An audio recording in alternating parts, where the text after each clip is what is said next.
Wow. Welcome back to Behind the Bastards, a podcast where I, Robert Evans, was just baring my soul to my guest, the cartoonist Randy Milholland, about the fact that I miss drawing cartoons. I just brought up the great Aesop Rock song, Rings, which is about, like, realizing that drawing is a thing you used to do and being kind of quietly devastated by that.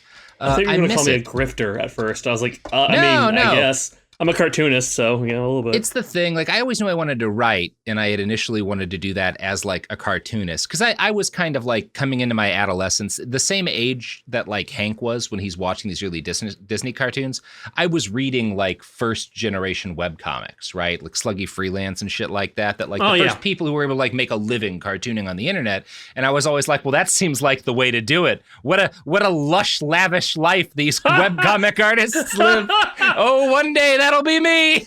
I did have someone once like send me an angry email. Like, I know you are so comfortable in your mansion. I was living in your a ivory one-room tower of cartoons. I was living in a one-room apartment at the time. I was like, I guess, cool. Yeah, there's this Nazi cartoon, and it's problematic, and I'll give you one guess as to, like, who the they is, but the text underneath this very problematic art is like, if you want to know who rules you, look at who you're not allowed to criticize. And I want to replace the racial caricatures with just, like, a guy drawing a cartoon, like the secret masters of the world, webcomic artists. They rule us all. Gabe and Tycho. Cyanide and Happiness. Yeah, the penny arcade guys. Jerry's a sweet guy, though. I will say that. He's always been very sweet. Yeah. I have not met any of them. I did see Will Wheaton once at Penny Arcade Expo, and I nearly took my vengeance on him for what he did to that poor space captain in that 4th season episode of Star Trek The Next Generation. Unforgivable. Unforgivable, Will. First time I ever met Will Wheaton, I told him, like, because he and I were the same age. I was like, when we were kids, I was always so jealous of you because you were on the Starship Enterprise. And he's like, look, however cool you think it was way cooler. And he walked off. I was like, damn it, dude.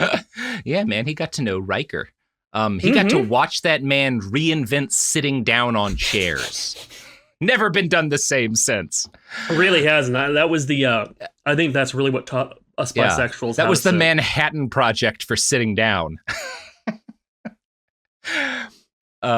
So we're back in the story of Hank Ketchum.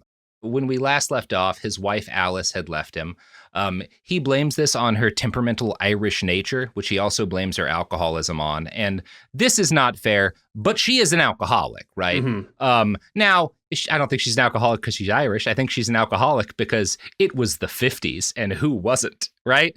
Like, a health nut ended every day with a full pint glass of straight bourbon. That was the way people lived. Like, martinis and barbiturate-fueled diet pills were a way of life. You have called where this is going, because she is unfortunately mixing barbiturates and alcohol, which listeners don't do.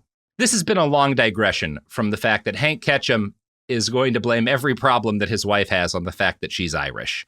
Now, look, she is an alcoholic. I am sure that was a contributing factor to why their marriage didn't work.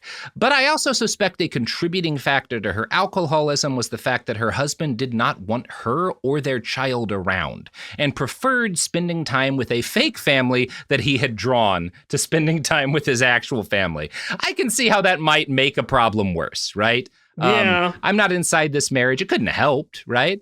Not really. Now, there are some other possible clues as to what went wrong in this marriage from some of Hank's early cartoons. From that Seattle Times article, quote, Dennis persistently tries to drive a wedge between Henry and Alice by exposing their flirtations. He narks out Dad on the beach to a furious Alice. Boy, did we meet a pretty girl. Her name was Sally Holt. I forget her phone number.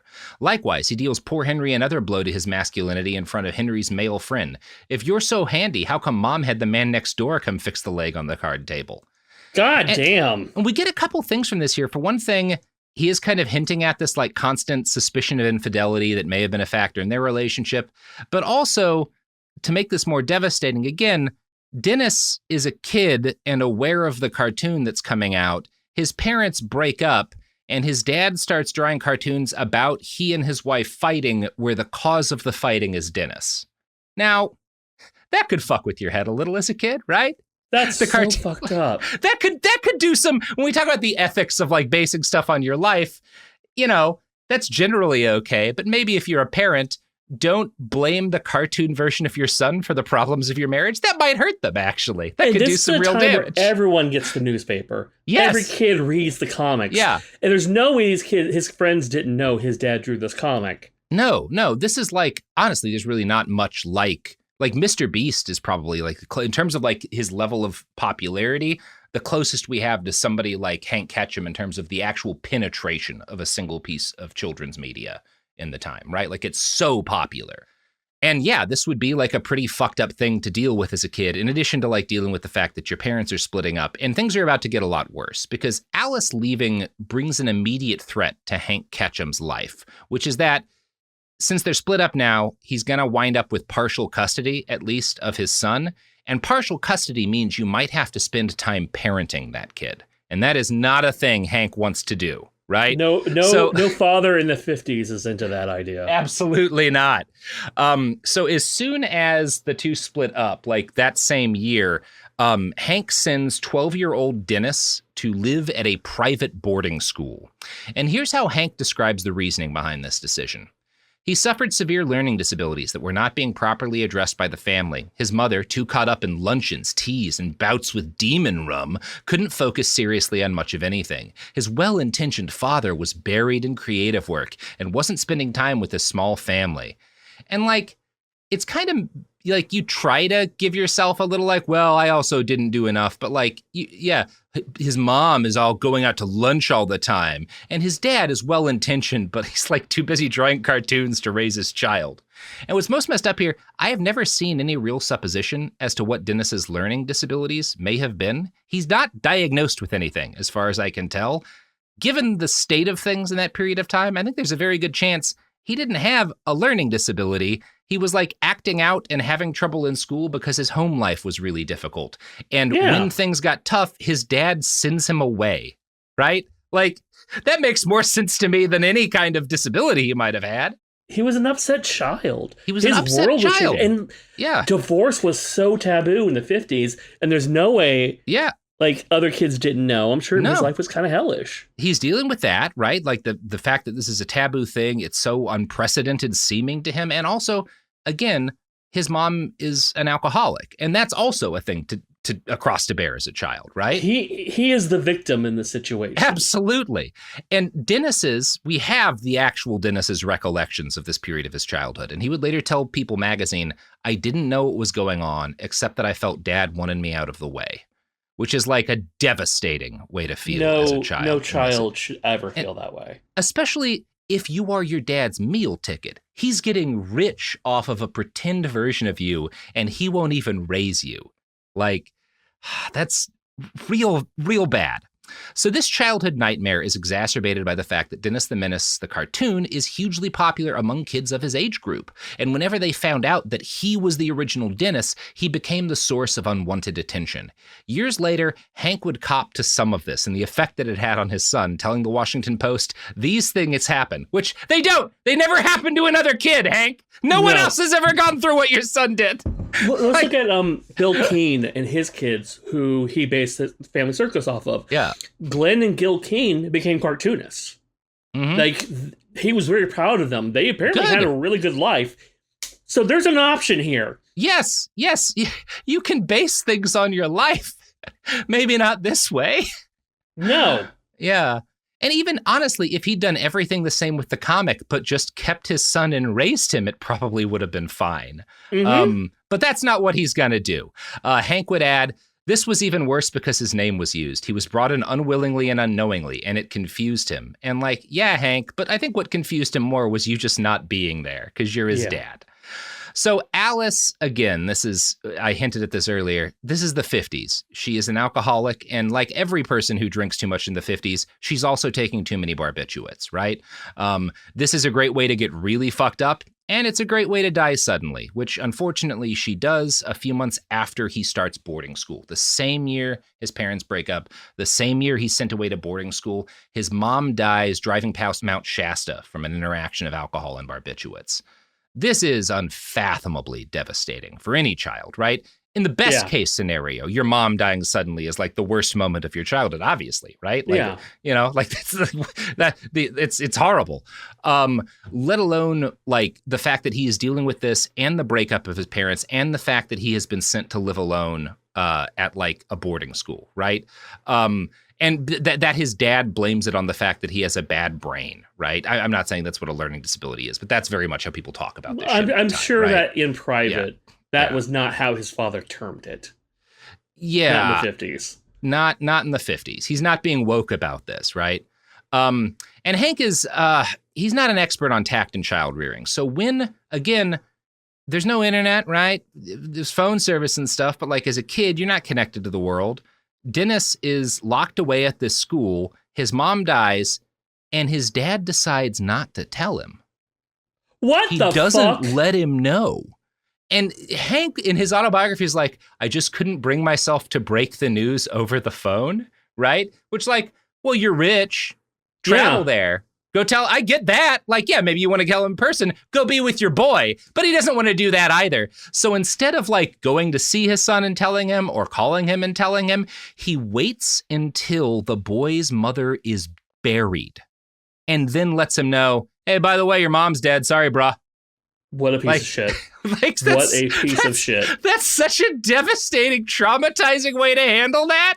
Like, not only are you alone, not only is your mom dead and we're split up, but like, I'm not even going to tell you until she's buried. My God.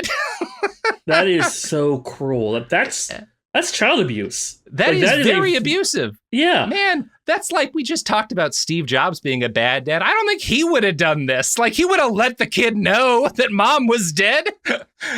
Steve Jobs was a shit dad, but like, come on. Jesus. And like the fact that he's not able to go to the funeral, Dennis would later say, fucks him up, right? Quote, mom had always been there when I needed her. I would have dealt with losing her a lot better had I been able to attend her funeral. Obviously. Even in the 50s, most parents don't need that explained to them. Of course the kid should be at the funeral. They should have the option, at least. Oh my God. Like, I can't even imagine how, like, when you're that age, like, 12, like, for a normal 12 or 13-year-old, life is hard. Your body's changing. Nothing makes sense. Kids are mean as shit. You don't understand your parents, but your parents are getting divorced when that's unusual. You're sent across the country to a boarding school. You know your mom's an alcoholic and probably doing worse, and it's not going great. And then one day, like, oh, by the way, your mom is in the ground. Yeah. You didn't get to say goodbye. Look, kid, I got good news and bad news. Bad news, mom's dead. Good news, you don't got to go shopping for a suit. Funeral's already done. I took care of that for you, buddy.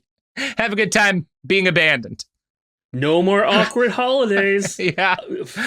No more holidays at all. You live at the school now. Yeah, your mom's sober. God damn. God, only marginally worse than what he actually did. So for his part, Hank is savvy enough in his autobiography to know that describing this story the way it actually happened would sound bad.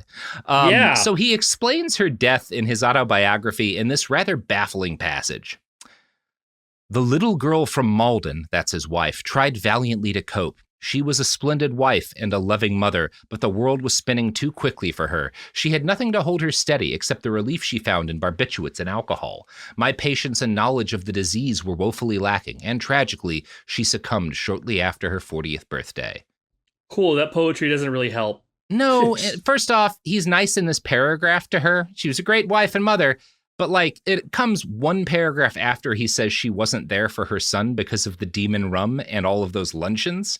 So I don't really believe that he felt this way about her. And then the instant, like the next thing that happens in this book after he says that she dies tragically is not him talking about the conversations he has with his son, you know, his attempts to cope with grief himself, his attempts to help his son deal with this. It is a subchapter called Blind Rebound. Again, and this is literally about a rebound relationship he has.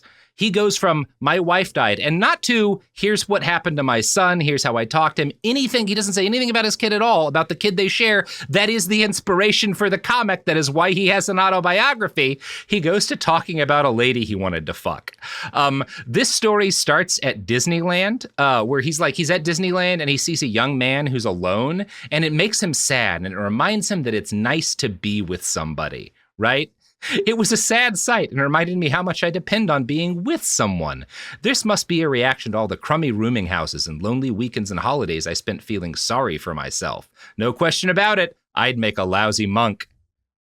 I would like to dig him up. He's so and bad. Just punch him. What the fuck? It's such an evil Moon Man way of talking about like your wife dying and abandoning your son. It's like, yeah, you know, I completely gave up on my responsibilities as a father. But then at Disney World, I realized having sex is nice. There is no empathy in this man. It's like, such a vile person. This is Scott Adams level of like, I don't see beyond my own dick. Yeah. Yeah, at least, you know, I don't know if this is true, but, well, no, Scott, I'm not going to say at least with Scott Adams. I will say nothing for you, Scott. Good. So look, I want to be clear here. I don't think he had a responsibility to stay in that marriage. I don't think anybody has a responsibility to stay in an unhappy marriage, whether or not they have a kid. But I do think that if the mother of your child dies, your job at that point, even if you're split up, is to focus more on that kid, right? Because they've lost their mother, and that's what parents should do. Your job is not to abandon them so you can go get laid at Disney World. Like, that is not the acceptable thing to do. Going to Disneyland to get some strange is kind of weird. Bizarre. Robert, I really am going to revisit my take on titling for this thing. You can do the history's greatest monster. The history's greatest monster for the Dennis the Menace guy? Yeah, you can do that. I'm okay with it. This guy sucks. You know who else, Sophie, is history's greatest monster? Oh, is it capitalism? Our sponsors. Oh, yeah, cool. Yeah, because they made you listen to this.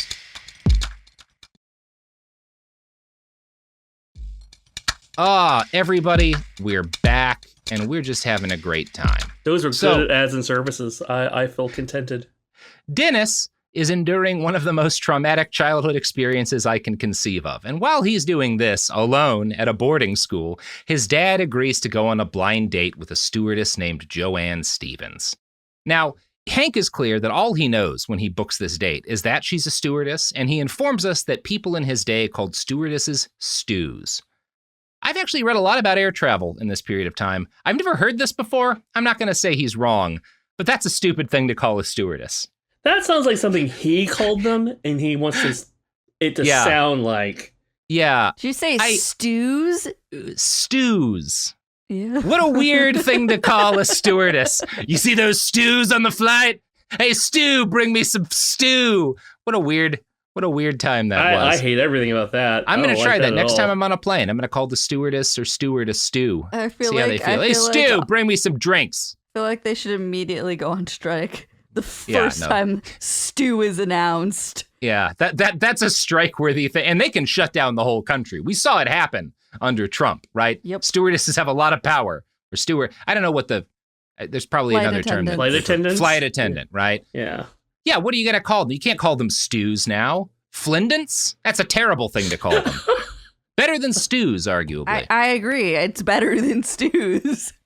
So this lady, Joanne Stevens, works, when he meets her, she's a stewardess on the specially chartered jet the Nixon administration is using to campaign. Oh, I hate everything about this shit. I know. But I mean, I will say for Joanne, that you must have hazard pay for that. The degree of harassment you have to encounter as a 50s stewardess on the Nixon plane. There is no part of her that wasn't pinched. Indescribable. Oh my God. And Hank, by the way, very much a Nixon fan. I'm not shocked. Yeah, he describes himself as being intoxicated by Joanne's free spirit lifestyle and deciding that her influence convinced him it was time for him to travel. And this eventually, through a somewhat circuitous route, leads to him embarking on a new life overseas. He and Joanne get married, and he moves to Switzerland. To his credit, he does not leave Dennis behind. To his not credit, he does something a little worse. Here's how a People magazine article in 1993 describes what happened next. Dennis was sent to a local boarding school where, already a slow student, he had even more difficulty learning foreign languages. His stepmother was unsympathetic. Joanne was unused to children, says Hank. She and Dennis didn't get along. What's unsaid here is that not only does Hank take Joanne, being unused to children, as an excuse to send his son back to the U.S., he does so, pulls him out of whatever life he has in the States at a boarding school, puts him in this Swiss boarding school, makes fun of him basically for not being smart enough to pick up German overnight. And then when his new fling is like, I don't really like kids, he sends his son back to an American boarding school alone on his birthday. What the fuck? This is like a psychological experiment for like how badly can you fuck up a child? This is mommy dearest level shit. It's really bad. Like, I was like, can you hang most of an episode on like how bad a parent one guy was to one kid? And I guess you can, because he is such a bad dad. Like, did he have a checklist of like, well, let's just go fuck it all up, I guess. Yeah, is this guy like Philip Zimbardo secretly like carrying out some fucked up experiment for unclear reasons? Dennis eventually graduated from boarding school in 1966, 2 years behind his original class. Hank and Joanne divorced a few years after this, and Hank remarried to a woman named Rolanda. So he basically sent his kid away for a marriage that didn't even last. Yes, that doesn't last.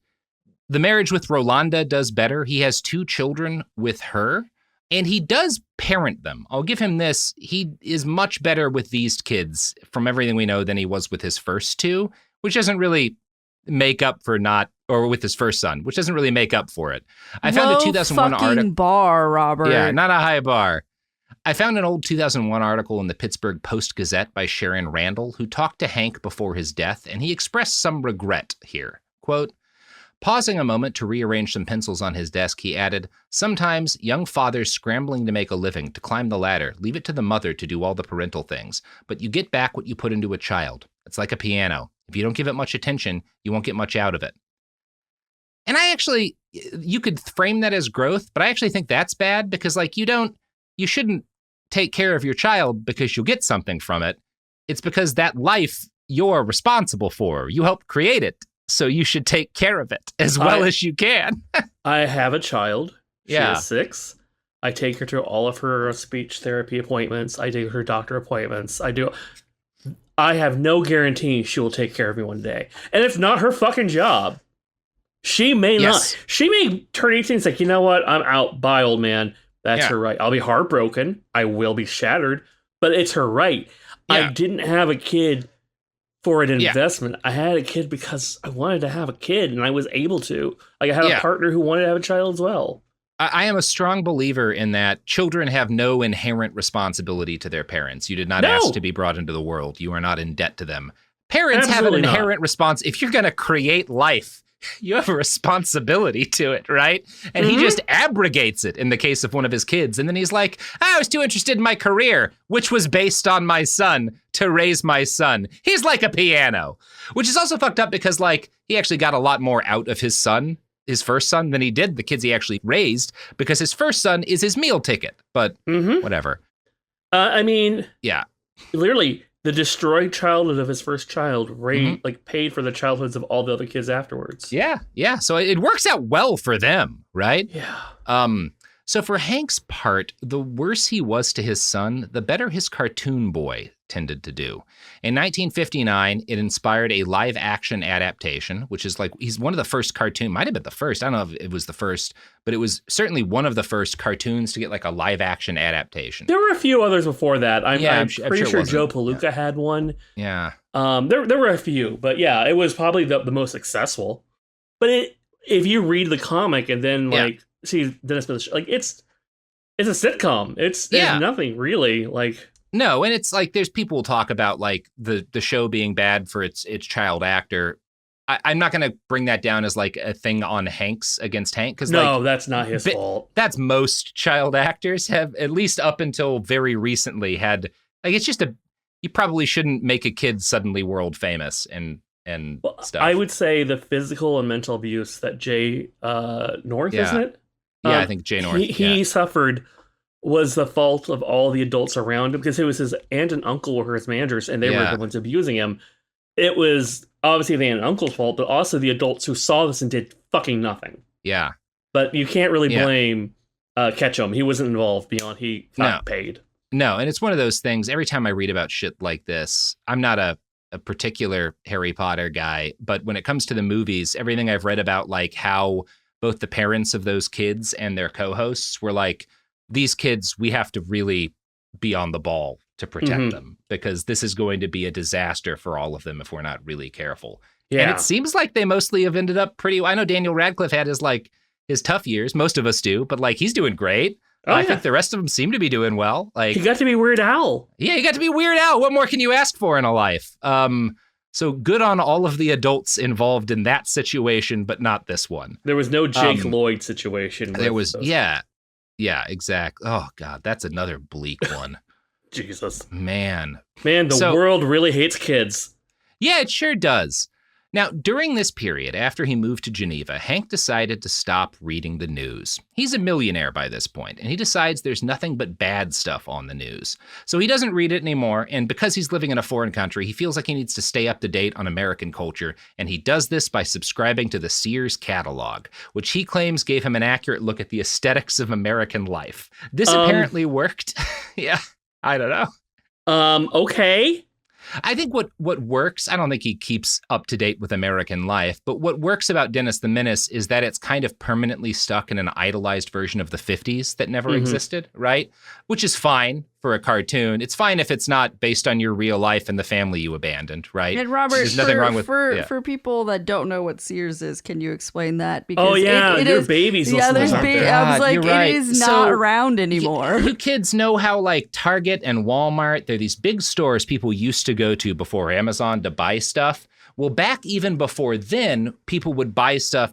Sears had some big stores, but mostly they had a catalog, and it would go to your house where you lived on the prairie with your family until you all died of diphtheria, and you would order stuff once a year from the Sears catalog to get the things you needed. And they sold everything. They sold houses at one point. You could get house kits. I have multiple guns that are antiques that were originally sold to people, mailed to their door through catalogs. Get a fridge, I don't have any automatic weapons, but they would machine. ship you machine guns back then. Yeah. They had their own knockoff Atari in the late 70s, early 80s. They sure did. We had a bunch of cartridges that worked on the Atari 2600. Yeah, from them. It's a wild tale. So that's how he stays in touch, and it's one of those things. Dennis the Menace is successful in large part because it stays trapped in the past. And this was very much due to Hank's personality. He told the Washington Post, "Turmoil is something I don't need, other than what I generate myself," which shows more self-knowledge than the rest of the statements he makes. Damn, man. Unfortunately for Hank, but fortunately for the rest of the world, during kind of the period where Dennis the Menace is hitting its stride, the civil rights movement is also picking up steam, right? This is kind of the mid-'60s is when a lot of that stuff really starts to boil over. And Hank, living this wealthy Geneva expat life, is like scared and kind of angry at all of this stuff he's seeing, which is like confusing and threatening to him.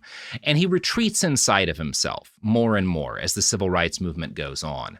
He expressed to the Washington Post later a sentiment that he kind of, in Dennis the Menace, he replaced the real tumultuous America of the day with his own cartoon version. And I think it's also true that he replaced his own tumultuous and failed first family with this fake version, right? Both of these are things that he's doing with this cartoon. He's very much using it as a tool to escape reality.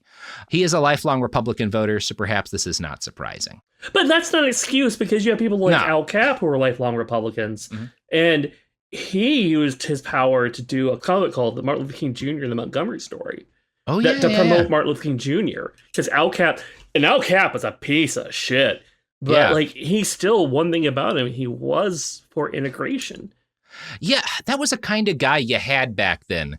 Like there's a number of those from entertainment where it's like, well, this man was a monster everywhere else in his life, but he was firmly on the side of integration.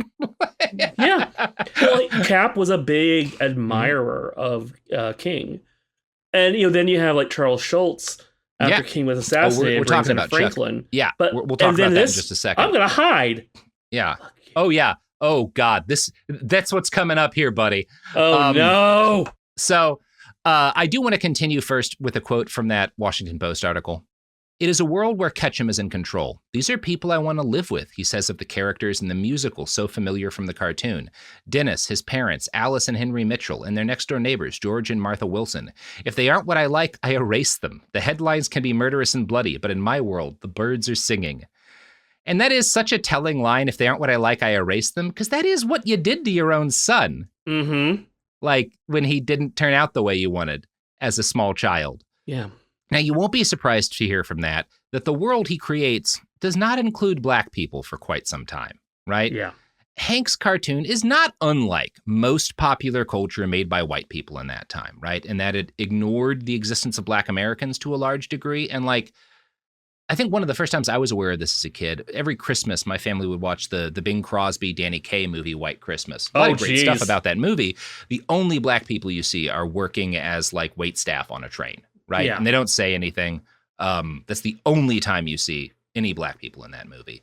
That was just, I mean, that was, it's not good, but that was like not, Hank is not unique, right, in this. No. In his cartoon. Well, I mean, there was a problem in general with black representation in comic strips. Yes. It's like, if you wanted to see black representation, either it was blackface characters, or you had to go to black newspapers where you would have comic strips, which the world of black comic strips are amazing, and none of people know about them. Is there any reading you might recommend on that you could pull up? I wish there was. My spouse has actually been going through archives and collecting old strips. If you want, I'll send you a file of some of the ones we have found, because we found some really cool ones. I mean, that'd be a great thing to be able to like host and just let people go through if it's possible. I don't know what that is the goal, I think, with a lot of it. We'll come back to that then. But even then, like, I have an article that was published in 1973 when Beetle Bailey brought in a black character, and how there were newspapers in 1973 dropping it. Yeah. And Mark Walker's response was, it's unrealistic to have a comic about the army and not have a black character present. Yep. And that's like, it's 1965 is when a major publisher produces the first dedicated comic book with a black hero, right? Was that Lobo? Yeah, it's Lobo, 1965. And that's just 2 years after the first black man wins an Academy Award for a leading role. And it's Sidney Poitier, obviously. That was also Dell the Comics. Fucking goat. Dell Comics, as I recall, they were kind of in their Hail Mary years, and they were just desperately trying. Yeah. Now, there had been a comic in the 40s. I can't remember the name. Mm-hmm. What was it? All Negro Comics, which was created in 1947, and it was created by black creators. Yeah, and this is a period where, I mean, like, that kind of stuff, I think I would love to know more about. Like, it's such an uphill battle, right? To try and make sure that like the popular culture that most people see as reflecting America includes black people, right? Like that's such a struggle during this period of time. I think a lot about, like, you watch those old Star Trek episodes, and like Uhura often doesn't have a whole lot to do. They clearly like didn't always know what should we have this character doing, but just like having, Whoopi Goldberg talks about this, just the fact that there was a black woman on television that wasn't anybody's maid, that was like doing a real job, that was an officer like everybody else, was a huge fucking deal. And that extends to the world of cartoons. And I think one of the first, maybe the first really major white cartoonists to start including a black character in his cartoon was Charles Schulz, as you kind of hinted at a bit ago. 1968 is when he introduces Franklin.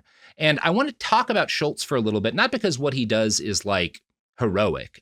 It's not. It's beyond the minimum, but it's not like a wild act of radicalism or whatever. We're going to be covering how Hank handles the same situation. And I want to start with how a basically decent man, and I think Chuck Schulz was a basically decent man. I've never heard a bad word about him. Yeah, I've never heard a bad word about him. Handles integrating a black character into his cartoon and why he does it. Here's what he says about the decision to add Franklin to the comic strip later. I could have put him in long before that, but for other reasons I didn't. I didn't want to intrude upon the work of others. I think he's talking about some of those black cartoonists you mentioned earlier here. So I held off on that. But finally I put Franklin in, and there was one strip where Charlie Brown and Franklin had been playing on the beach, and Franklin said, "Well, it's been nice being with you. Come on over to my house sometime." Again, they didn't like that. Another editor protested once when Franklin was sitting in the same row of school desks with Pepper and Patty and said, "We have enough trouble here in the South without you showing the kids together in school." But I never paid attention to those things, and I remember telling Larry Ruttman, president of United Feature Syndicate, at the time about Franklin. He wanted me to change it, and we talked about it for a long time on the phone, and I finally sighed and said, "Well, Larry, let's put it this way. Either you print it just the way I draw it, or I quit. How's that?" So that's the way things ended. But I've never done much with Franklin because I don't do race things. I'm not an expert on race. I don't know what it's like to grow up as a little black boy. And I think that gives you a really good idea of like how a well-meaning person would handle this. First off, he does go beyond the minimum here when he's like, "Look, man, who's your next pick for Charles Schultz if I won't make this comic for you? Who else are you going to have draw fucking peanuts?" Yeah. And he was at the height of his popularity. Absolutely. And like it would have been a big deal. And that's meaningful. Yeah. It would, for him to walk away from that, that's a walk away from a lot of money. He's arguably maybe not the only cartoonist, but certainly one of the only cartoonists who could have forced something like this into a major cartoon, who could have forced them to show like integrated schools and stuff in his cartoon because he had that much clout. And it's good that he used it that way. Well, right? There were other people who could have, but like from the article from 73, like I remember like Ernie Bushmiller, who did Nancy, was like, "Nah, I don't want to. Nah, I don't want to touch political stuff." Don't want that heat. Yeah. One of my predecessors, Bud Sagendorf, worked in Popeye. I kind of get his viewpoint. He's like, the way I draw everyone, when you put a brown skin tone on them, it looks like a racist character. And he's like, I don't want to make this worse. Yeah, and I think that's not unfair necessarily. He was understanding like, if I do this, it looks with the history of comics and how black people have been treated.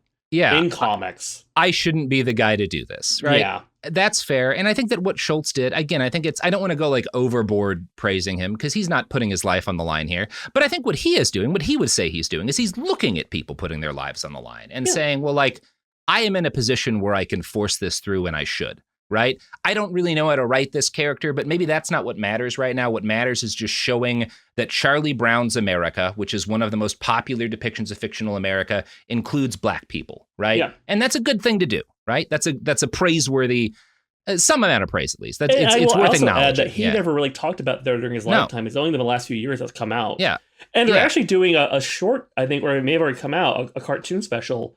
Yeah, about Franklin. That's a retelling of that first storyline. And I think it's also perfectly fair for Schultz to be like, look, man, I'm not the guy to start making points about like race in America or like try to depict the life of a young black boy in the 60s. That's not when anyone comes to Peanut. I shouldn't be doing that. I just want to make people to know that he's here. And I think that is respectable. Yeah. And I think it's worth covering this respectable attempt to add like to integrate the world of comics, you could say, with what Hank Ketcham does. About 2 years after Schultz debuts Franklin in 1970, Hank Ketcham adds his first black character to Dennis the Menace. And Randy, have you seen this comic? I did not know there was a black character in that comic. His name is Jackson, and I'm just going to have Sophie show it to you, and you can just...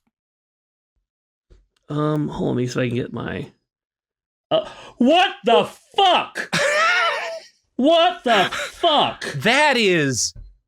He's a Sambo character. I don't he like has that is white lips. That is the best way to describe him. I don't know how to actually like describe how he draws this character. I will. Without He's an sounding ink block racist. character with white lips. He is a He's a 1940s character.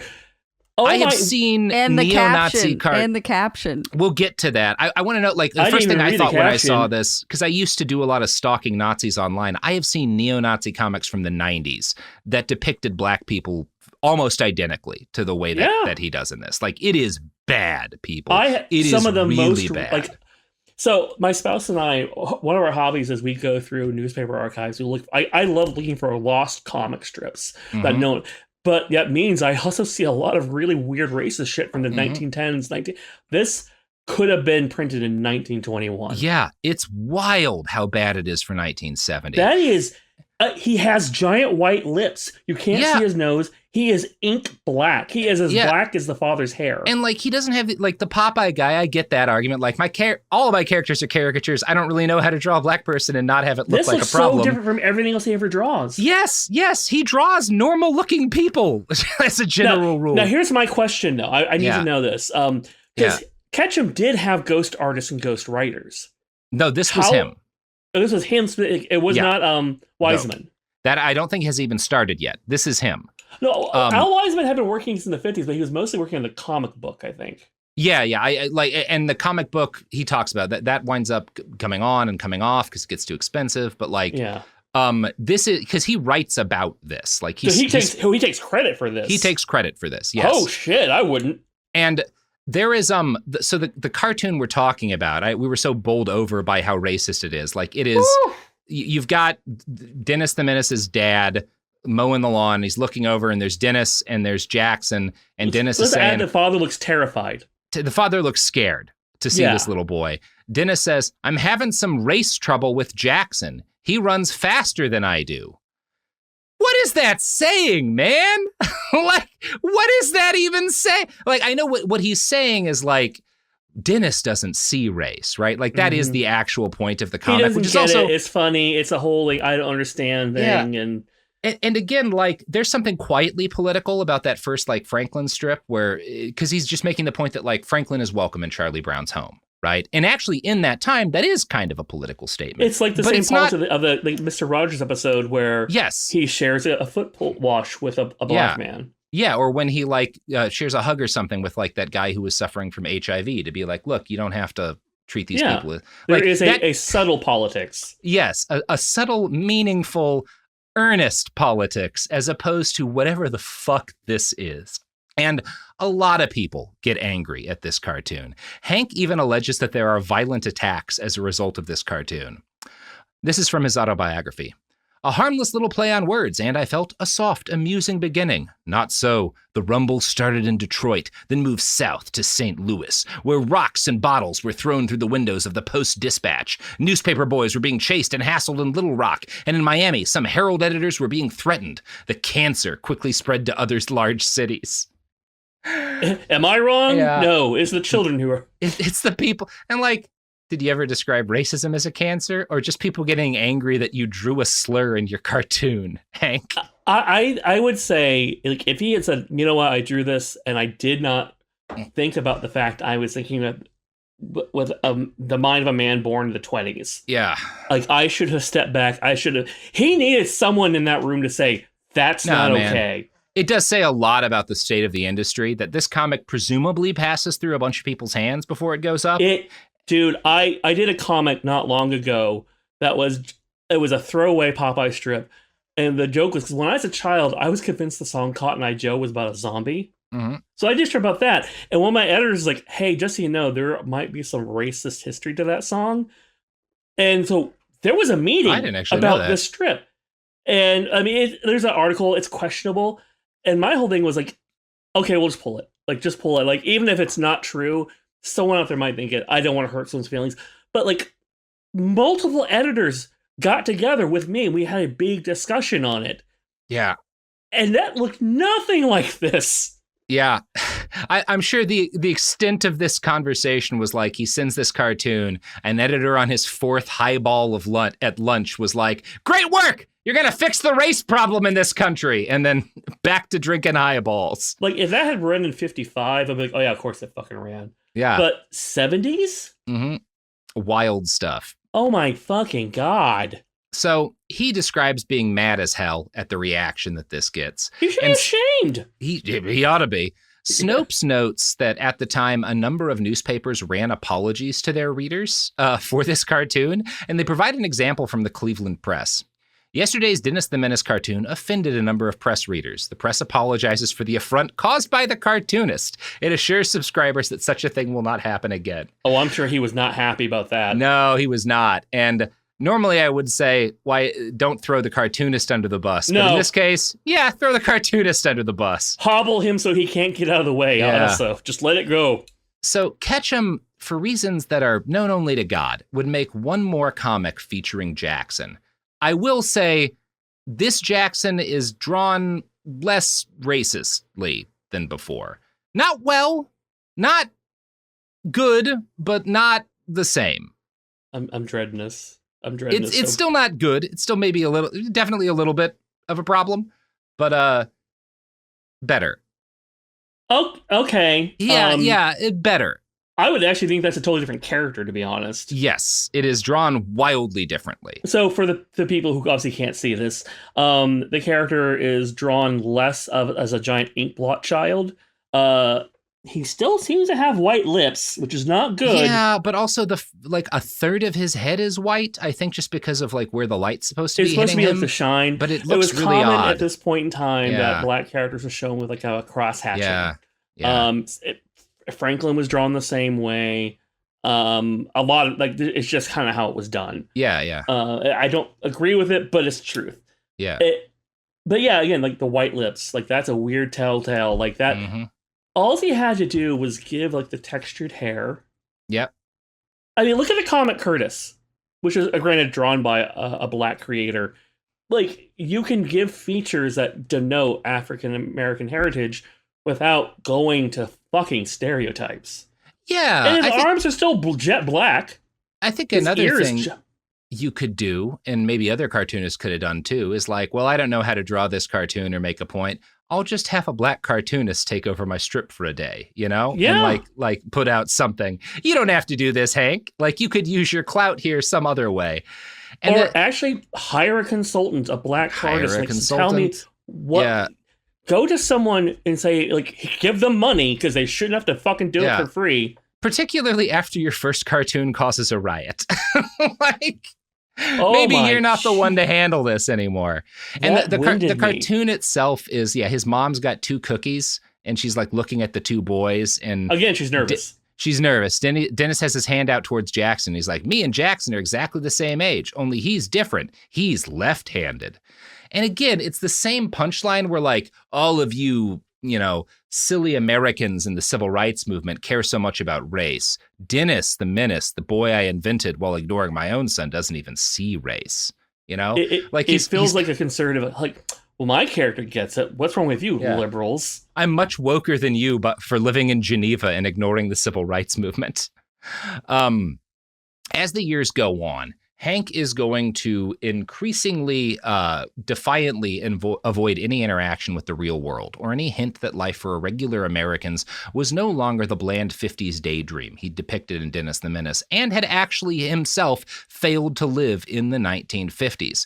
And we are going to talk about what happens to the real Dennis after he gets out of school. But first, what's going to happen to you is you're going to listen to these ads.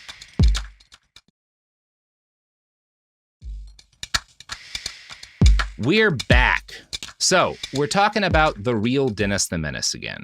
Now, he gets out of school in 1966. He never benefited from the protection his father's wealth might have allowed him, and he joins the Marine Corps in 1966. Oh, shit. Yes, and he goes straight to Vietnam. He is stationed in Vietnam, and he sees, from what I can tell, pretty heavy combat. So, unlike his father who was drafted, he sees action. Yes, he has a bad tour. People magazine quotes him as saying, "My grandmother and aunt sent me letters, but never dad." When People magazine went to Hank and were like, "Did you not send your son letters when he was in Vietnam?" They note, quote, "Hank insists he did write to his son. I know who I believe." Just based on the rest of this story, I know who I believe. Yeah, that's, if I'm not mistaken, he was also in the 70s doing like a military comic called Half Hitch, wasn't he? Oh, was he? Yeah, Ketchum did a strip. I'm double checking it. He did it like that was his World War II comic, Half Hitch, but he brought it back from 70 to 75. Oh, wow. For just at the tail end of Vietnam, huh? And a couple of years after. Navy. Weird. That's peculiar. But not interested in his own son, who was technically serving in a branch of the Navy. Sorry, Marines, that's the truth. So Dennis the Menace sees some shit in Vietnam, and he comes home with severe PTSD. The real Dennis the Menace is a traumatized Nam veteran. He has trouble functioning in society. He is unable to really hold down a job for a considerable period of time. He moves through a lot of like low-paid gigs. He's a prison guard for a while. He's a ranch hand. And by 1990, he's living in Ohio and is generally described in articles at the time as being estranged from his father. When some people would reach out, he would make comments to the effect that like, yeah, having a popular comic named after me and based on me by my dad who abandoned me really messed with me. And again, Hank's response to this is, these things happen. They don't. Nope, they really don't. Yeah. They really shouldn't. Now, for reasons that probably aren't surprising, the real Dennis the Menace has a tumultuous personal life. He has several divorces. For reasons I don't know, he is legally barred for a time from seeing his teenage daughter, Jennifer. Probably not a great story there. No. That People article concludes, every now and then, as he did a couple weeks ago, Dennis phones his father. I see your movie is out, said Dennis, and this is when the movie with the guy from fucking Walter Bad Matthau News Bears, Walter Matthau. Christopher Lloyd is a villain in the movie. You're right. We'll talk about Walter Matthau in a second. No, I love Walter Matthau. Okay. I see your movie is out, said Dennis. I hope you see it, Hank replied. Dennis said he hoped to. He then announced that he and Janet, who's his wife at the time, are quitting their jobs and resettling in the Southwest, and asked his father to help finance their move. That's the way many of our conversations go, says Hank, sadly. And like, when you're reading every article you can find about a guy, which I did for Hank, a funny thing happens, which is that you pick up some patterns.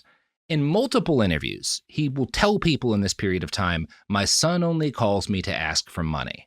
There's one exception to this, and it's a 2001 article in the Pittsburgh Post-Gazette by Sharon Randall. And in it, Hank speaks very differently about this part of their relationship. Quote, when I asked about Dennis, he said he checks in about twice a year, and if he needs something, I try to help him. That's a really different response from he only calls me when he wants money, right? Which makes me think he caught some flack. Did he catch some flack? Is it just because the interviewer is a woman?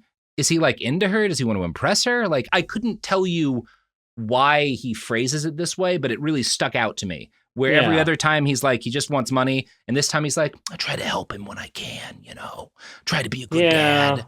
And like, that's suspect. Again, in addition to like I don't think that like kids have a responsibility to your parents. If you have money as a parent, I don't think you have a responsibility to make your kids rich. I think it's actually terrible for them if you do. But if you base a cartoon on your son and kind of destroy his childhood, partly as a result of that, you probably do owe him some of your millions. You should probably give him some of your riches. If I made a comic based off my daughter and it became like, I would feel like I'd have to put at least some of the money aside for her. Yes, I think most people would. Because she had no ability. She's 6. She can't consent to that. And it's gonna affect her life. Less now, but like back then especially, like cartoons being as central as they were to like child culture. Yeah. Now, in that article, that People article by Michael Lipton, there's a very devastating line where, and this comes from part of the interview with Dennis, quote, Dad can be like a stranger, counters Dennis, who has never met his 2 half-siblings. Sometimes I think that if he died tomorrow, I wouldn't feel anything. That's what we call, in the narrative business, a setup. So, as soon as he's able to justify it, Hank, as you've noted, takes a backseat in the production of his own cartoon. He brings in ghostwriters and artists to draw it, and I don't think there's anything wrong with that shit. No, it's part of the industry. It happens. Behind the Bastards is still a one-man shop in terms of the writing of episodes. But, if I ever got the chance to retire wealthy and have some Zoomer pretend to be me and use an AI voice, maybe I've done that already. Maybe you don't know. You'll never know if it's still me. I mean, Randy, and Sophie. I was like, I can see you. Yeah, you can see me. So I don't know. I'm not gonna shit talk him on that, especially since it's not an AI. Actual artists are getting their start, are building careers, drawing the Dennis the Menace cartoon. It is a very common thing throughout this entire industry. Yeah. So nothing wrong with that. The only cartoonist I know of who was very big, who refused to let someone draw his comic, was Charles Schultz. Yeah, Schultz and obviously Watterson. Watterson. Yeah, obviously. Yeah, and Larson, Gary Larson. I'm pretty sure. Oh yeah.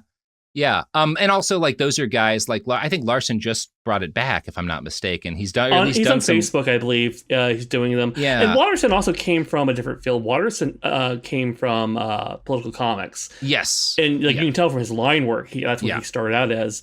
And I think when you have political comics like Berkeley Breathed or Gary Trudeau, like that's just not a field that normally has ghost artists. It's not. God, yeah. I was a huge Bloom County fan as a kid too. Didn't understand a lot of the comments about like fucking the Symbionese Liberation Army and shit that he was dropping, but loved that opus. He's so fun. Loved Bill Cutter John. Yeah, Bill the Cat. Great stuff. So yeah, I got no issue with the fact that he gives up drawing his cartoon gradually. Obviously, that makes sense to me. He does it in favor of spending his free time painting artsy depictions of jazz singers and other, like, he tries to start a fine art career. And he would claim later in life that this is the work he wanted to be remembered by. Dennis the Menace was, he admitted, just a money generator. His art was what he was really in, like that was the posterity, right? He says in this interview with SF Gate, now my painting, that's something else. My bid to posterity is my paintings. And here's a painting he did of Jesus. I'm gonna hate this, aren't I? It's just weird. It's not bad. It's not bad, but it's weird. What the hell?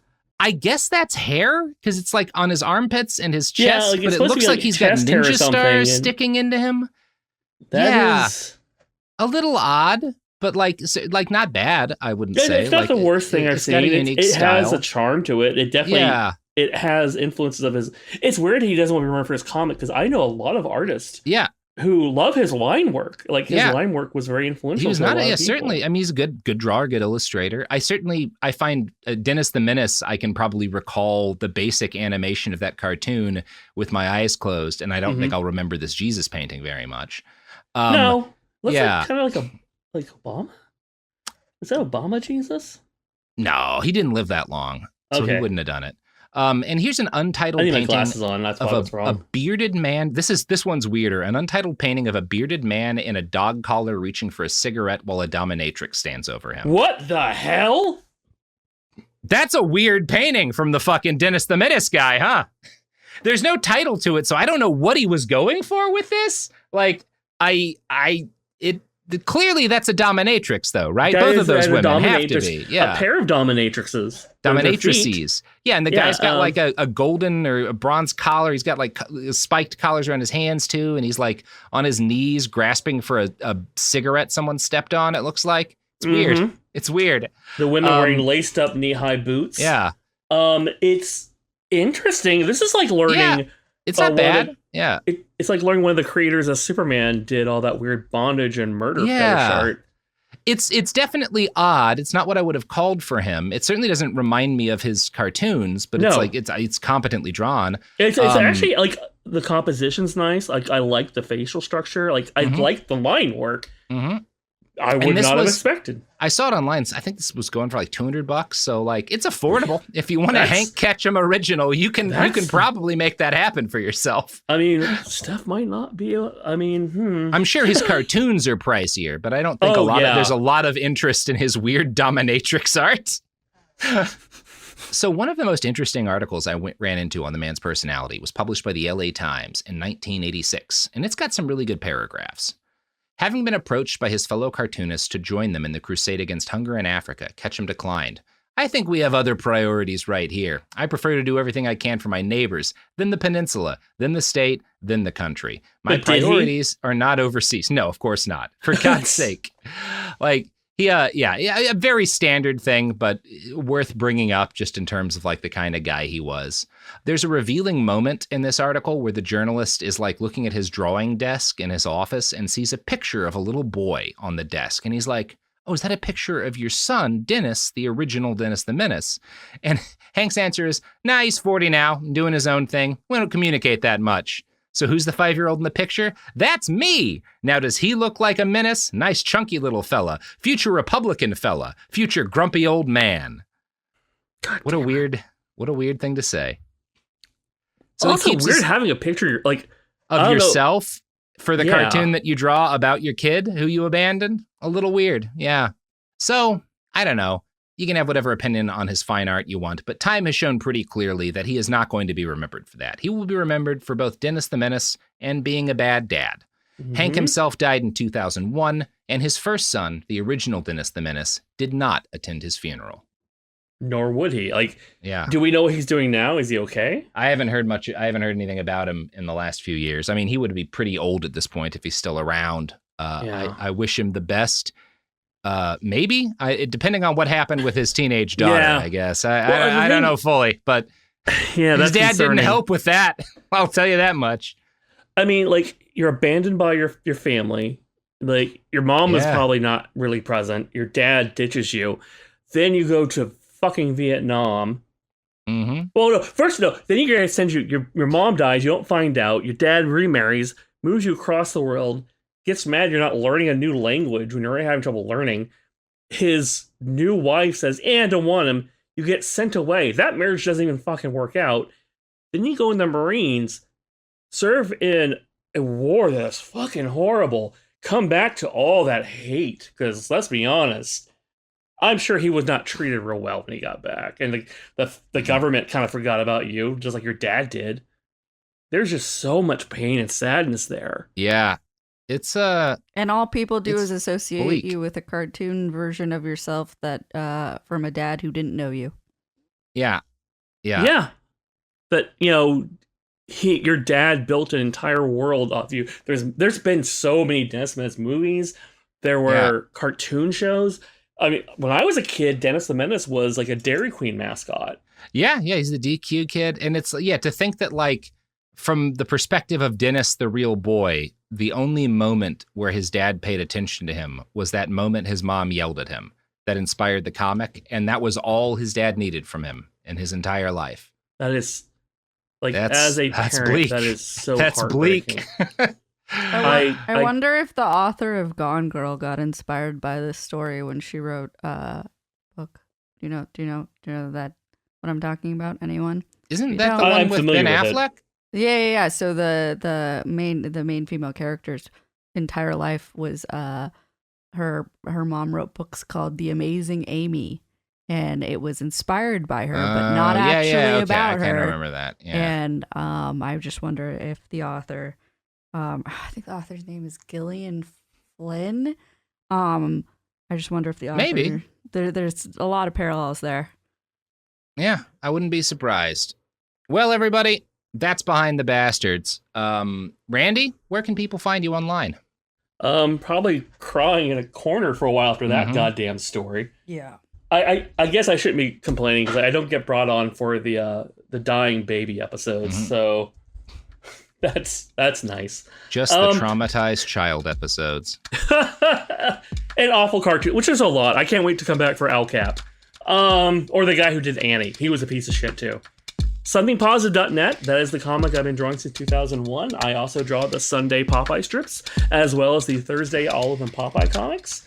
I also do a comic called Mousetrap, which you can find at mousetrapcomic.blog. Well, check all that out, folks, and go to hell. I love you. Behind the Bastards is a production of Cool Zone Media. For more from Cool Zone Media, visit our website, coolzonemedia.com, or check us out on the iHeartRadio app, Apple Podcasts, or wherever you get your podcasts.